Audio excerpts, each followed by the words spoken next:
এই বিশাল বড় অজগর সাপটি কোনোদিন মা হতে পারত না। তাই বিশাল বড় অজগর সাপটি মা হওয়ার জন্য শহরে একটি ডাক্তারের কাছে আসে। এরপর বিশাল বড় অজগর সাপটি শহরে ডাক্তারের কাছে এসে ডাক্তারকে সবকিছু খুলে বলে।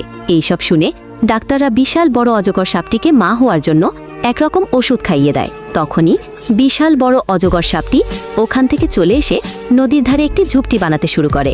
এরপর অজগর সাপটির ঝুপটি ঘরটি তৈরি হয়ে গেলে সে তার ঘরের মধ্যে ডিমগুলোকে রেখে দিয়ে সে খাবারের খুঁজে বের হয়। কিন্তু তখনই একটি দুষ্টু শিয়াল এসে অজগর সাপের ডিমগুলোকে সব খেয়ে নেয়। কিছুক্ষণ পর অজগর সাপটি নদীর ধারে এসে সে তার ডিমগুলোকে না দেখতে পেয়ে অনেক কান্না করতে শুরু করে।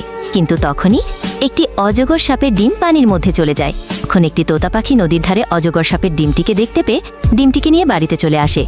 তারপর তোতা পাখিটি অজগর সাপের ডিমটাকে বাড়িতে এনে অনেক যত্ন করতে শুরু করে।